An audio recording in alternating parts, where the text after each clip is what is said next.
ತೀರ್ಥೇಶ್ ಅವರು ಭಾಳ ಕಷ್ಟಪಟ್ಟು ಈ ಸಿನಿಮಾವನ್ನು ಕನ್ನಡಿಗರಿಗೆ ಕೊಡಬೇಕು ಅಂತ ಹೇಳಿ ಭಾಳ ವರ್ಷಗಳಿಂದ 1-2 ವರ್ಷಗಳಿಂದ ತುಂಬ ಶ್ರಮ ವಹಿಸಿ ಈ ಸಿನಿಮಾವನ್ನು ಮಾಡಿದ್ದಾರೆ.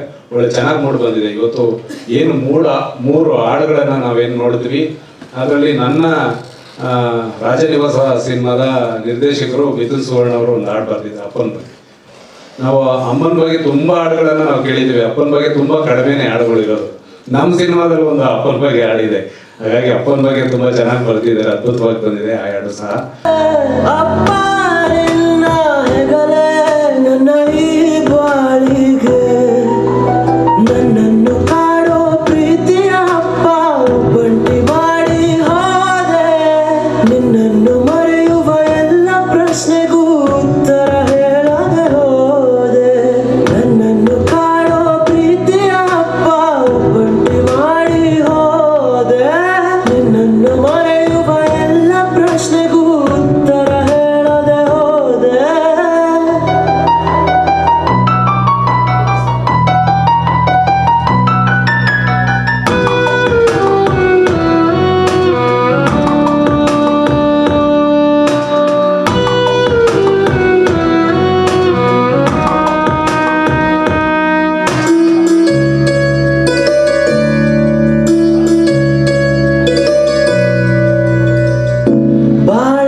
ಸಂತೆಯಲ್ಲಿ ಕೆಣಕೋರ ಗೆಲ್ಲುವಾಗ ಸೋಲೆಂಬ ಭೀತಿಯು ನನ್ನ ಬದುಕನ್ನೇ ಮೆಟ್ಟುವಾಗ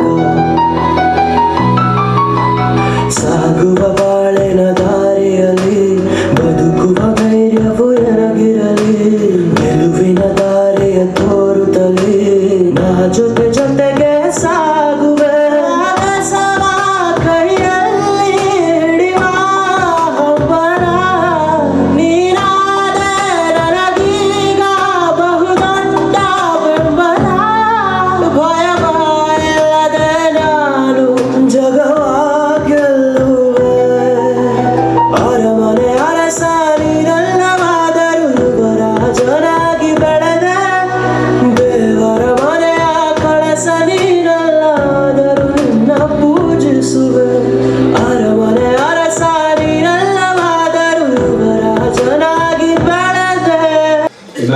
ವೇದಿಕೆ ಮೇಲೆ ಇರ್ತಕ್ಕಂಥವ್ರು ನಮ್ಮ ವರ್ಧನ್ ಅವರು ಹಫ್ತಾ ಸಿನಿಮಾ ಬಂದಾಗಲಿಂದ ಸಹ ನನಗೆ ಆತ್ಮೀಯ ಸ್ನೇಹಿತರು, ಒಳ್ಳೆ ಸ್ನೇಹಜೀವಿ ಕೂಡ, ಒಳ್ಳೆ ಪಾತ್ರಕ್ಕೆ ಜೀವ ತುಂಬುವಂಥ ಕಲಾವಿದ.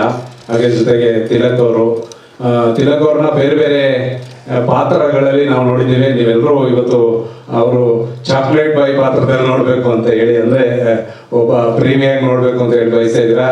ಮುಂದಿನ ದಿನಗಳಲ್ಲಿ ಆಗ್ಬೋದು, ಹೇಳೋಕ್ಕಾಗಲ್ಲ. ಆ ಥರ ಚಿತ್ರಗಳನ್ನು ಬರಲಿ ಅವರ ಮುಖಾಂತರ ಅಂತ ಹೇಳಿ ನಾನು ಸಹ ಕೇಳ್ಕೊಳ್ತೇನೆ. ಇನ್ನೇನು ವಿಶೇಷವಾಗಿ ಈಗ ವರದರಾಜ್ ಅವ್ರ ಬಗ್ಗೆ ತಮ್ಮೆಲ್ಲರಿಗೂ ಗೊತ್ತಿದೆ.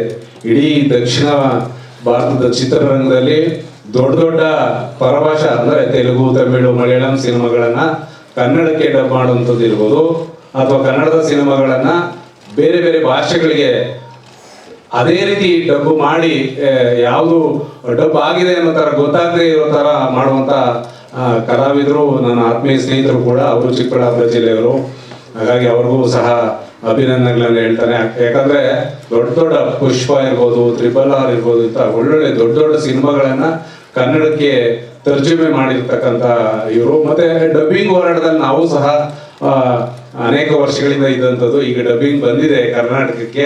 ವಿಶೇಷವಾಗಿ ಸಂಗೀತ ನಿರ್ದೇಶಕರು ಮೂರ್ತಿ ಚಿಕ್ಕದಾದ ಕೀರ್ತಿ ದೊಡ್ಡ ಆಕಾಶ್ ಮತ್ತು ಯಶವಂತ್ ಅವರ ಗುರು ಶಿಷ್ಯರ ಒಂದು ಇದರಲ್ಲಿ ಮೂಡಿ ಬಂದಿರತಕ್ಕಂಥ ಸಂಗೀತ ಬಹಳ ಚೆನ್ನಾಗಿ ಬಂದಿದೆ. ಸಿನಿಮಾ ಸಾಂಗ್ಸ್ ತುಂಬ ಚೆನ್ನಾಗಿ ಬಂದಿದೆ. ವೈಶಾಖ್ ಅವರು ಆಡಿದ 2 ಸಾಂಗ್ ನನಗೆ ತುಂಬ ಟಚ್ ಆಯಿತು, ತುಂಬ ಚೆನ್ನಾಗಿ ಬಂದಿದೆ. ಅದು ಫುಲ್ ಟೀಮಿಗೆ ಆಲ್ ದ ಬೆಸ್ಟ್, ಒಳ್ಳೆಯದಾಗಲಿ, ಫುಲ್ ಟೀಮಿಗೆ ಒಳ್ಳೆಯದಾಗಲಿ ಅಂತ ಕೇಳ್ತೀನಿ. ಹಾಗಾಗಿ ಕನ್ನಡ ಚಲನಚಿತ್ರರಂಗದಲ್ಲಿ ಇನ್ನೂ ಒಳ್ಳೊಳ್ಳೆ ಸಿನಿಮಾಗಳು ಬರಲಿ. ಇತ್ತೀಚಿನ ದಿನಗಳಲ್ಲಿ ನಾವು ನೋಡ್ತಾ ಇದ್ದೀವಿ, ಕನ್ನಡ ಚಿತ್ರಗಳು ನೋಡ್ಲಿಕ್ಕೆ ಥಿಯೇಟರ್ಗೆ ಜನ ಬರಲ್ಲ ಅಂತಿದ್ರು. ಈ ಜನನ ಕರ್ಕೊಂಡು ಬರುವಂತ ಅನೇಕ ಸಿನಿಮಾಗಳು ಬರ್ತಾ ಇದಾವೆ. ಅಂತ ಸಿನಿಮಾಗಳಲ್ಲಿ ಆ ಸಾಲಿನಲ್ಲಿ ಇದು ಸಹ ವರ್ಣತರಂಗವು ಆಗ್ಲಿ, ಇನ್ನ ಒಳ್ಳೊಳ್ಳೆ ಸಿನಿಮಾ ಬರಲಿ, ಮತ್ತೆ ಒಳ್ಳೊಳ್ಳೆ ಕಲಾವಿದರು ಹುಟ್ಕೊಳ್ಳಿ, ಹೊಸ ಹೊಸ ಪ್ರತಿಭೆಗಳು ಬರಲಿ ಕನ್ನಡ ಚಿತ್ರರಂಗಕ್ಕೆ ಅಂತ ಹೇಳ್ತಾ, ದಿವ್ಯಾ ಆಲಿ ಅವರವ್ರಿಗೂ ಸಹ ಅವರು ನಮ್ಮ ಕರಾವಳಿ ಕುಟುಂಬದವರು, ಹಾಗಾಗಿ ಅವರು ಸಹ ವಂದನೆಗಳು ಹೇಳ್ತಾ ನಡೆದಿರ್ತಕ್ಕಂಥ ಎಲ್ಲ ನನ್ನ ಮಾಧ್ಯಮ ಮಿತ್ರರು ಈ ಸಿನಿಮಾವನ್ನ ದೊಡ್ಡ ಮಟ್ಟಕ್ಕೆ ಜನರಿಗೆ ರೀಚ್ ಆಗುವ ರೀತಿ ಮಾಡಿ ನಿಮ್ಮೆಲ್ಲರ ಬೆಂಬಲ ಇರಲಿ, ನಿಮ್ಮ ಪ್ರೀತಿ ಇರಲಿ ಅಂತ ಹೇಳ್ತಾ ನಾನು ಇಲ್ಲಿ ಕರೆದು ಮಾತಾಡಲಿಕ್ಕೆ ಅವಕಾಶ ಕೊಟ್ಟಂತ ತಮ್ಮೆಲ್ಲರಿಗೂ ವಿಶೇಷವಾಗಿ ಸಾಕ್ಷಿಯವರು ನಮಗೆ ತುಂಬ ಆತ್ಮೀಯರವರು, ಒಂದು ಸುಮಾರು ಕಾರ್ಯಕ್ರಮಗಳಲ್ಲಿ ಭಾಗವಹಿಸಿದ್ದೇವೆ ನಾವು, ಅವ್ರಿಗೂ ಸಹ ಒಳ್ಳೇದಾಗಲಿ. ಆಮೇಲೆ ವೇದಿಕೆ ಮೇಲೆ ಇರ್ತಕ್ಕಂಥ ಇನ್ಯಾರ್ಯಾರು ಕೊಡ್ತಿದ್ದಾರೋ ಅವರೆಲ್ಲರಿಗೂ ಒಳ್ಳೇದಾಗಲಿ ಅಂತ ಹೇಳ್ತಾ ವರ್ಣತರಂಗ ಸಿನಿಮಾ ಯಶಸ್ಸಾಗಲಿ, ಶಿವಕುಮಾರ್ ಅವ್ರಿಗೆ ಹಾಕಿದ ಹಣ ವಾಪಸ್ ಬರಲಿ, ತೀರ್ಥೇಶ್ ಅವರಿಗೆ ಒಳ್ಳೆ ಹೆಸರು ಬರಲಿ, ಒಳ್ಳೊಳ್ಳೆ ಸಿನಿಮಾ ಸಿಗ್ಲಿ ಅಂತ ಹೇಳಿ ಹಾರೈಸ್ತಾ ಇದ್ದೇನೆ. ತಾಯಿ ಚಾಮುಂಡೇಶ್ವರಿಗೆ ಒಳ್ಳೇದಾಗಲಿ ಅಂತ ಕೇಳ್ಕೊಳ್ತಾ ಎಲ್ರಿಗೂ ವಂದನೆಗಳು.